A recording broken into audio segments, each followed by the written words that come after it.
এইটো কিবা ভৰি পিছত খোৱা টাইপে হৈছে। পৰহি দিনাখন এটা ফেচবুক পোষ্টৰ যোগেদি এজন জ্যেষ্ঠ সাংবাদিক তেওঁৰ যোগেদি অসম ৰাইজে অৱগত হৈছিলে আৰু আমিও সেই সময়তে অৱগত হৈছিলোঁ যে মাননীয় মন্ত্ৰী অশোক সিংঘল ডাঙৰীয়া এনে এটা মন্তব্য আগবঢ়াইছে। যোৱাকালি আৰু আজিও লগ পাওঁতে তেখেতক সোধা হৈছিল যে মই দাদা বুলিয়ে মাতোঁ, আপুনি এনে মন্তব্য কৰিছিল নেকি? তেওঁ কোৱা মতে মই এনে মন্তব্য কৰা নাই। আৰু ধেমালি সুৰতে হয়তো কিবা মন্তব্য মই যদি চাগে বোধহয় কৰিছিলোঁ বা ওলাইছিলোঁ, কিন্তু এনে আঘাত দিয়া মই সেই মন্তব্য কৰা নাই। আৰু এজন অসমৰ সন্তান হিচাপে আজি অসমৰ ৰাইজেও প্ৰত্যক্ষ কৰিছে আৰু মোৰ অসমৰ ৰাইজৰ কাৰণে কাম কৰাৰ এটা মন ইচ্ছা লৈ পেলাই ৰাজনীতিৰ পথাৰত আহিছিলোঁ আৰু কামো কৰি গৈ আছোঁ আৰু মানে মৃত্যু মুহূৰ্তলৈকে কাম কৰি যাম ভাই অসমীয়া সমাজলৈ অসমৰ হকে তেনে বুলি মন্তব্য আগবাঢ়িছে।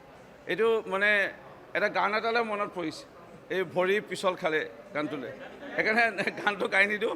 এইটো কিবা ভৰি পিছল খোৱা টাইপে হৈছে। সেইকাৰণে মই অনুৰোধ জনাম, মাননীয় মন্ত্ৰী বিমল বৰা ডাঙৰীয়া অনুৰোধ জনাইছে, আপোনালোকে আমাৰ এটা পৰিয়ালৰ দৰে আৰু মোৰ বিশ্বাস আমাৰ যিসকল সন্মানীয় সাংবাদিক গৈছিল উক্ত দিনা মাননীয় মন্ত্ৰী মহোদয়ক হয়তো নিমন্ত্ৰণ কৰিবলৈ কোনোবা এখন ভাওনা লৈ, আৰু মাননীয় মন্ত্ৰী মহোদয় ডাঙৰীয়াৰ লগত বাৰ্তালাপো হৈছিল।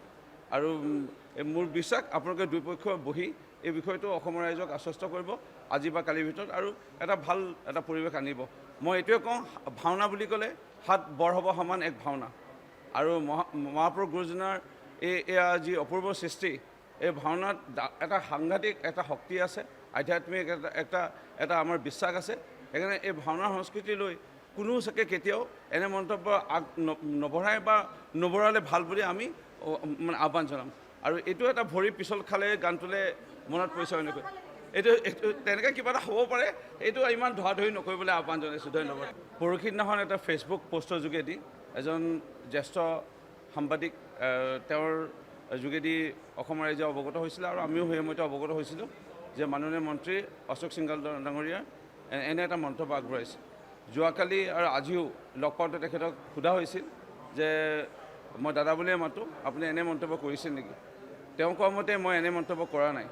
আৰু ধেমালি সুৰতে হয়তো কিবা মন্তব্য মই যদি চাগে বোধহয় কৰিছিলোঁ বা ওলাইছিলোঁ, কিন্তু এনে আঘাত দিয়া মই সেই মন্তব্য কৰা নাই। আৰু এজন অসমৰ সন্তান হিচাপে আজি অসমৰ ৰাইজেও প্ৰত্যক্ষ কৰিছে আৰু মোৰ অসমৰ ৰাইজৰ কাৰণে কাম কৰাৰ এটা মন ইচ্ছা লৈ পেলাই ৰাজনীতিৰ পথাৰত আহিছিলোঁ আৰু কামো কৰি গৈ আছোঁ আৰু মানে মৃত্যু মুহূৰ্তলৈকে কাম কৰি যাম ভাই অসমীয়া সমাজলৈ অসমৰ হকে তেনে বুলি মন্তব্য আগবাঢ়িছে।